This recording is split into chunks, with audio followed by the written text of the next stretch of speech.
Bendiciones, mis amados y amigos en el Señor. Bueno, estamos hablando sobre las parábolas y es maravilloso poder entrar en ellas. ¿Por qué razón? Porque aunque no son sino 44 parábolas, se entretejen entre ellas. Claro, unas aparecen en todos los evangelios, otras están solamente en uno y en algunas están en dos o tres. Pero partiendo de la base que siempre el Señor Jesús utilizó las parábolas para hacer una comparación. Su fin era usar algo que ellos hacían cotidianamente para enseñar lo que realmente se debía de hacer contra lo que ellos pensaban que era la verdad. Por eso es supremamente importante cuando vamos a hablar de parábolas, eh, mirar el antes de la parábola que vamos a compartir y el después de la parábola. Porque casi la mayoría de las veces, o por no decirlo casi todas, el contexto tiene que ver con el texto. Y entonces, en una parábola aquí da una parte, pero del mensaje está en la otra parte. Uniendo las dos, recibir verdaderamente la revelación de lo que él quiere decir. Entonces, cuando nos hacemos amantes de las parábolas de nuestro Señor Jesucristo, no solamente aprendemos a conocer verdades del reino de Dios, a conocer la gracia, su justificación, cómo lograr la santidad y algo muy importante, los tiempos por venir. Sí, porque después de la cruz, el Señor comienza a hablar de los tiempos. Y como te decía en capítulos anteriores, la mayoría de la gente está esperando las señales de Israel para ver que el Señor venga. Y a mí lo que me enseña la Biblia es que la iglesia es la señal. La iglesia es la señal para que el Señor venga. Pero ese es otro tema de otro momento. Bueno, hoy vamos a hablar de Lucas, un capítulo muy interesante. Cómo el Señor comienza a hablar de reconciliarnos con el adversario. Comienza a colocar el ejemplo entre dos personas que se conocen o tienen relación, ¿ya? Y que de pronto nace entre ellos celo, odio, rivalidad, enojo, o te aburre que se queje tanto, o te molesta. Comienza la murmuración, el juicio contra esa persona. A veces los menospreciamos, los consideramos indignos, inútiles, buenos para nada.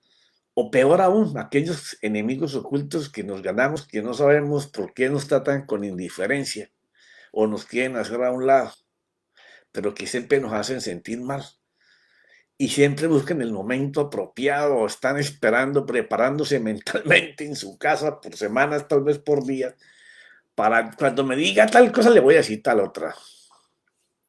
Entonces lo que pasa así es que nos vamos cargando de malos sentimientos que van a alterar deliberadamente nuestra mente. Somos nosotros los que lo estamos haciendo. Y por ende, pues va a mover nuestros sentimientos, nuestros afectos. Y cuando todo esto comienza a suceder en nosotros, altera nuestro campo emocional. Y cuando el campo emocional del creyente, de cualquier persona, está alterado, perder la paz. Perder la paz y comenzar a estar maquinando bajo el don de sospecha cosas que piensas que van a pasar, pero en tu mente, porque ni siquiera están presentes. Entonces, el Señor recomienda en esta parábola que vamos a narrar que lo mejor es que tú, antes de ponerte en esa posición, hagas la paz con tu hermano, llámalo. Si tienes que llamarle la atención, hazlo. Si tienes que preguntarle el por qué te hizo tal cosa, hazlo. ¿Por qué razón? Lo más importante en el Evangelio, por lo cual no podemos darle amor a los demás hermanos o al prójimo, es porque siempre estamos expectantes por el mal que vamos a recibir. estamos sospechando y comenzamos a labrar en nuestro culto racional disgusto contra una persona, porque nos aparentamos haber creído que hizo algo. Entonces Jesús comienza a llamar a esa persona tu adversario. O sea, tú has creado un adversario y ahora el adversario está listo para hacerte pelea. ¿Ya? Toda la parábola que vamos a narrar ahora es un llamamiento de nuestro Señor para hacer lo correcto, lo justo, lo que sí agrade a Dios. Entonces Jesús lo va llevando en esta parábola y comienza a enseñar en el capítulo 12, desde el versículo 41 hacia abajo. Luego hace un pequeño paréntesis para decir que él trae fuego a la tierra, que nos vamos a dividir por culpa de su evangelio, padre contra hijo, hijo contra padre, contra madre, contra hermano, porque él ha venido a traer fuego. Y eso significa que él viene a traer la canal por donde va a correr la justificación y que muchos no van a aceptar no lo van a aceptar de esa forma. Ellos tienen su manera de justificarse y todo porque él les apunta directamente a la concupiscencia. Por eso el apóstol Pablo hablaba tanto sobre ella.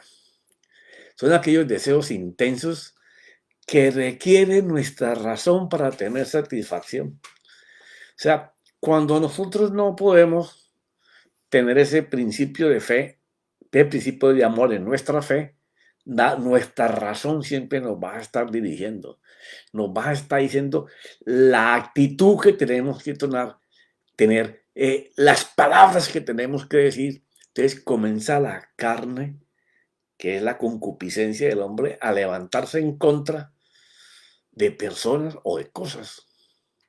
Porque lo que queremos, cuando la razón gobierna sin la fe, es solamente para lograr nuestra satisfacción en lo que deseamos que pase o que suceda. Cosas que casi siempre no son gratas a los ojos de Dios, pero que nos atan al pecado. Porque en la ley no se juzgaba por los pensamientos. Eso fue lo que maravilló al pueblo, pero aterrorizó a los religiosos. ¿Ya? Porque ellos se juzgaban y basaban todo su conocimiento en las palabras escritas y en las acciones contra el prójimo o ellos librarse de ellos. Entonces el Señor, cuando comienza a hablarles por parábolas, pues les dice que les hablo por parábolas para que no entiendan y que no se sanen, pero a ustedes yo les voy a dar las parábolas y las voy a explicar. Porque el seguir a Jesús es tener la oportunidad de que tu mente sufra una metamorfosis, de dejar de pensar como ser natural a pensar como Dios piensa, a dar amor a la gente porque recibimos el amor de Dios, a ser generosos en dar porque sabemos que Dios nos da y que si Dios nos da y nosotros damos, Dios nos va a seguir dando. Son principios que van en contra de la razón que ha corrido a nivel del mundo. No es de ahora, siempre. ¿Ya? Y cuando él hace esto, enseñándoles que ahora ya hasta con la mente se puede pecar, maquinando solamente las intenciones, enseñándoles así como estaban llenos de pecado en sus corazones, donde el prójimo no puede ver lo que tú estás pensando hacer o pensando decir, que es el lugar donde solo Dios ve. Tú estás queriendo establecer tu propia justicia, pero ignorando la justicia que hace Dios. Entonces, por eso Él les cuenta una parábola enseguida de la parábola del siervo fiel y el siervo infiel, que vamos a tocar un pedacito aquí porque llegará el día que tengamos que tomarla. Desde cómo reconciliarse con el próximo, con el amigo, con el enemigo, con el que te está demandando que va contigo de camino. Ya dice, ¿por qué? Porque ellos discernían las cosas del mundo, pero no los tiempos de la salvación. Recuerda que Jesús está siempre hablando en fundamento y su único fin es en saber que las personas reciban lo que Él ha venido a dar. Por eso te explicaba en días pasados que la gente habla, por ejemplo, que Jesús vino a los suyos y los suyos no le recibieron. No, la Biblia no dice eso. La Biblia dice que Él vino a lo suyo, no a los suyos. Él vino a lo suyo, Él vino a hacer algo que era traerle a las personas que creyeran y confiaran en este plan de salvación que iban a cambiar sus vidas. ¿Ya? Que entonces aquí ellos no podían discernir a lo que Él vino. No podían discernir los tiempos de salvación y justificación. Entonces quedaban expuestos a los juicios de Dios y a la pérdida de su libertad. La libertad que ofrece el Evangelio. Entonces quedaban en condenaciones, en prisiones en esta vida, donde solo se paga un alto precio por los procesos y dolores de acuerdo a las determinaciones que tomemos cuando tenemos que tomar una decisión. O la tomamos en Dios o la tomamos según nuestra razón. Entonces, después de hablarles del siervo fiel y el infiel, que te voy a parafrasear algunas cositas de el infiel, le dio la oportunidad al Señor en un tiempo determinado para que él manejara su casa. Ya, y entonces dice en el capítulo 12 de Lucas, que es el que estamos hablando, en el versículo 41 al 49, lo puede leer completamente, donde en el versículo 45 dice que el siervo infiel hizo de esta manera. Pero si aquel siervo, está hablando el Señor Jesús comparando al fiel con el infiel, ahora va a hablar del infiel. Si aquel siervo infiel dice en su corazón, mi Señor tardará en venir, tardará en venir. O sea, él está calculando, él está discerniendo que no es el tiempo para que su Señor venga y entonces él se está haciendo el dueño de todas las cosas de él. Entonces, y lo está derrochando como si fuera de él. Entonces dice, mi Señor tratará en venir y empieza a golpear a los criados y a las criadas y a comer y a beber y a embriagarse. El Señor de aquel siervo llegará un día. O sea, estamos en tiempos complicados y difíciles. Siempre se ha hablado que el Señor viene y el Señor viene y eso es seguro que va a venir. De eso no me queda ni la menor duda. Nadie conoce los tiempos, solamente el Padre, dijo el Señor Jesús. ¿Ya? Porque ahora con este conflicto de Israel, todos están diciendo y tocando trompeta que el Señor viene ya, que ya todas las profecías fueron dadas, no, que no han explotado todos los volcanes como hoy, todas las guerras, han habido volcanes, el Danubio mató a miles de personas, desapareció pueblos enteros, o sea, siempre ha habido pandemias, cosas horribles, pero como te digo, la iglesia es la señal. Y el mundo está expectante queriendo ver la manifestación de los hijos de Dios, una gloria. Porque en este momento el bastión de la iglesia la está tomando, como te dije, los benjamines, los pastores jóvenes, los líderes jóvenes.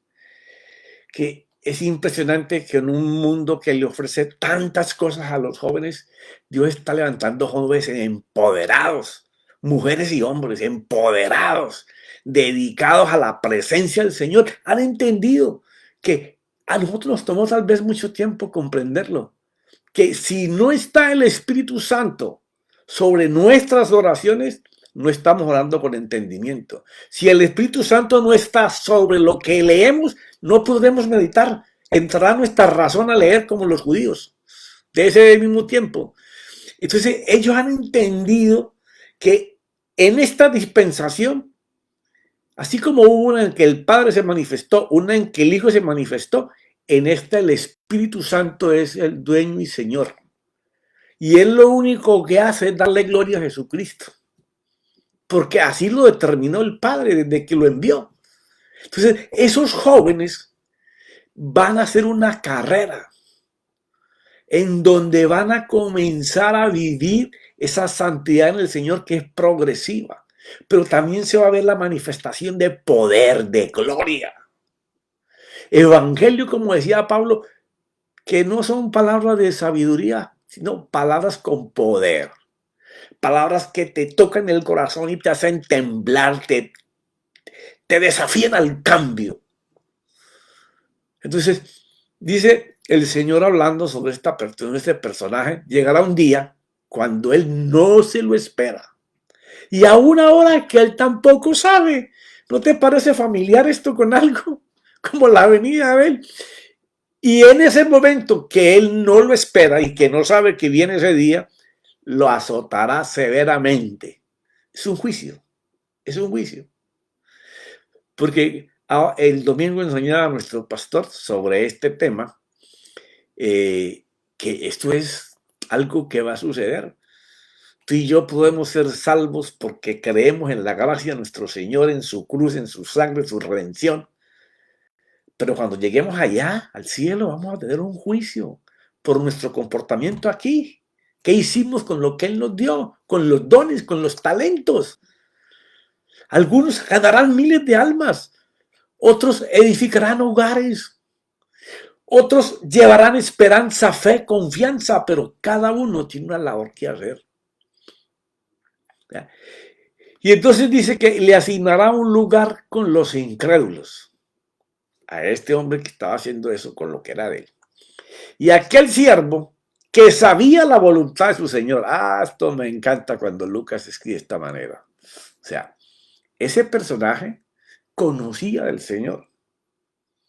Igual que cuando estoy hablando en la reflexión del día de viernes, Gedeón conocía de voz de todo lo que Dios había hecho, pero no quería moverse creyendo, moverse en lo que él creía.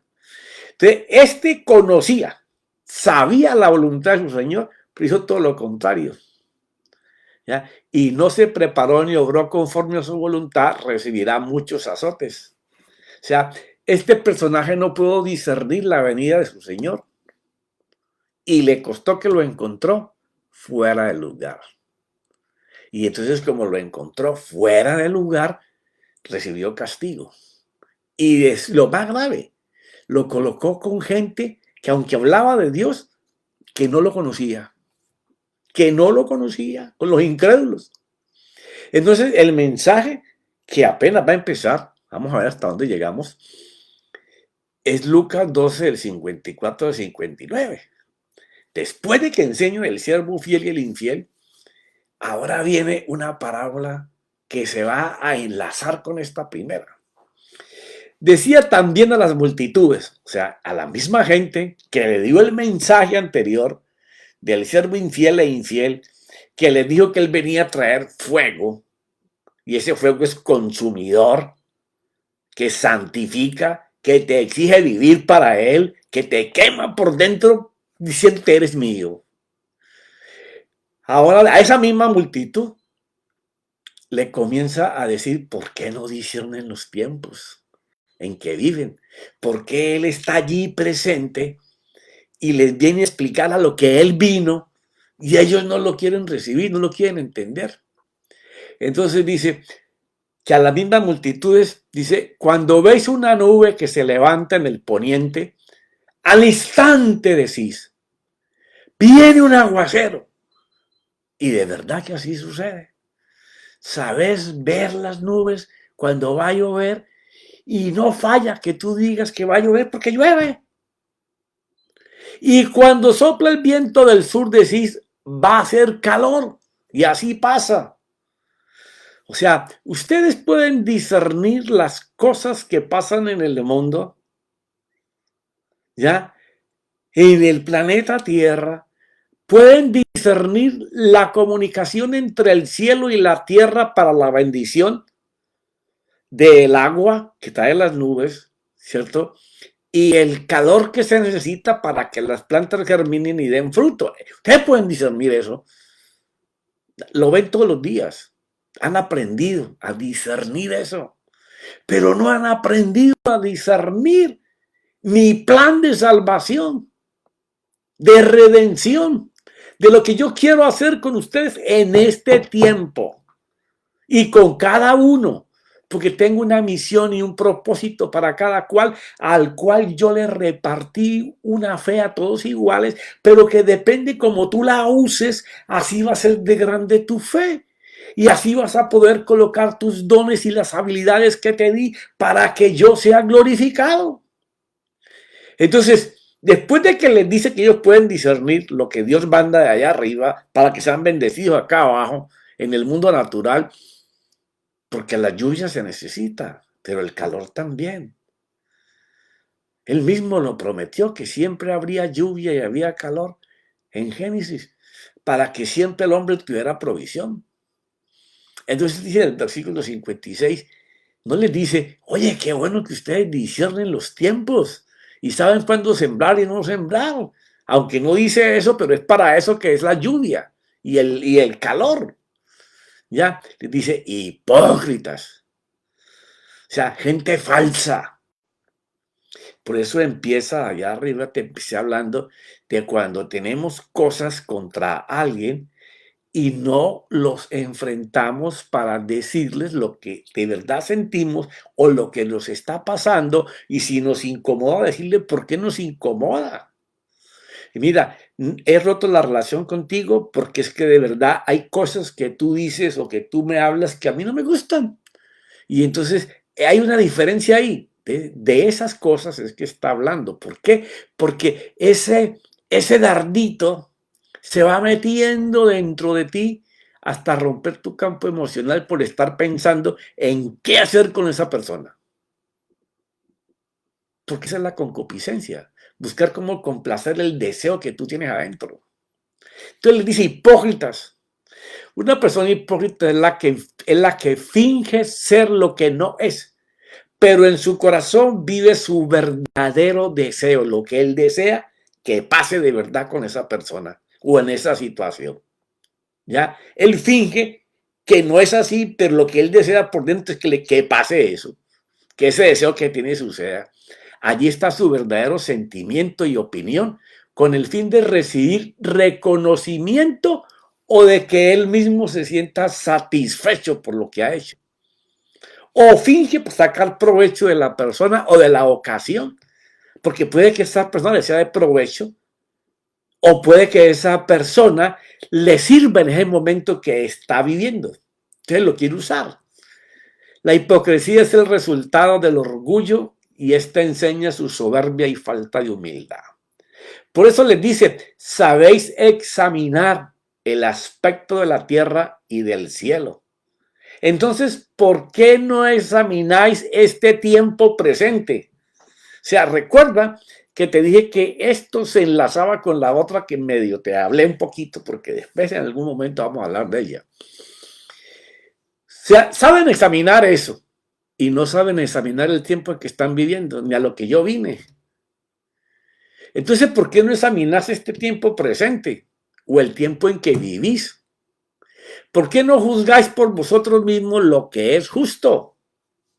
¿O por qué no disciernen lo que es correcto, dándoles a entender el Señor que no es cuánto hacemos para Dios o cuánto conocemos de Él, sino cuánto amor ponemos en lo que hacemos con el prójimo?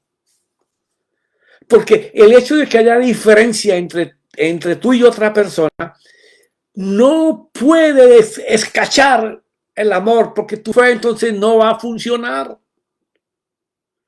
Es el amor que colocamos en lo que hacemos, en lo que hablamos. Y qué mejor amor que decirle a una persona lo que tú estás sintiendo antes de que se nazca una raíz de amargura por ahí. Hablar claro es de verdad amar a otra persona. Entonces, el Señor está tocando esto. ¿Por qué? Porque la concupiscencia es muy sutil. Mientras tú le vas dando alimento de pensamiento, ella te va enredando en otros pecados. Por eso es no cuánto conocemos de palabra al Señor, sino con cuánto amor colocamos para hacer las cosas que Dios nos manda con el prójimo. Por eso es que lo más importante para Dios es cómo usamos la fe. Si usamos la fe como esta gente que solamente podía discernir las cosas de palabra y de obra, pero no podían discernir los pensamientos porque los pensamientos solo se disciernen espiritualmente. Por eso es importante el que está cobijado, arropado por el amor de Dios. Él puede entender a alguien en la situación en que está, no lo juzga, no murmura, no lo critica, solamente se acerca. Y si tiene que pedir perdón, lo pide. Y si tiene que reconocer el error, lo va a hacer. Porque él sabe que su fe necesita moverse en el vehículo llamado amor. Porque eso es lo más importante para Dios, que tu fe manifieste una obra de amor. No me cansaré jamás de decirte, porque lo muestra el Señor Jesús en su ministerio. La fe que mejor funciona para uno es cuando la usas para otros. Grábate eso. La fe que mejor funciona es cuando tú la usas a favor de otros. Esto lo enseñó el Señor Jesús. Y tú ves al Señor Jesús pidiendo limosnas, pidiendo ropa, techo, comida. No, él mismo dijo que serán añadiduras si buscáramos su justicia primero. Pero quedamos empezados. De verdad que sí. Retomaremos algo la próxima semana para cerrar esto porque es bien importante. Porque esta parábola tiene muchísimo que ver con si el Señor te justifica, el Señor te provee tu fe, el Señor te habla de esperanza y todo, ¿cómo nosotros vamos a apabullar a nuestro prójimo? Y muchas veces no lo hacemos con palabras, con hechos, con la indiferencia, volteando la cara para no saludar a alguien, porque me está molestando, porque me talla, porque hay una piedra en mi zapato. No, lo más elegante de una fe en amor es que puedes entender de que si te pegan una cachetada, voltea la cara para la otra cachetada. Aquí te pegaron duro, aquí ofrece amor. Y pide perdón y disculpa por si tú fuiste el que ofendió. Y si no, avergonzarás de tal manera al que te está abofeteando que él mismo enderezará su camino. Pero el tiempo corre muchísimo y de rápido. Ya es que en noviembre, oye, wow, cosa tan tremenda. Bueno, mis amados, bendiciones que mi Señor Jesucristo, que vive dentro de ustedes, les logre manifestar esa gracia poderosa. Es una gracia que cambia la manera de pensar del hombre, haciendo una metamorfosis a pensar como Dios piensa y creer que puedes hacer las cosas que Dios dice que tú y yo podemos hacer. No por nuestra fuerza, sino porque su Espíritu Santo, que es el poder que necesitó Jesús para poder hacer, está dentro de ti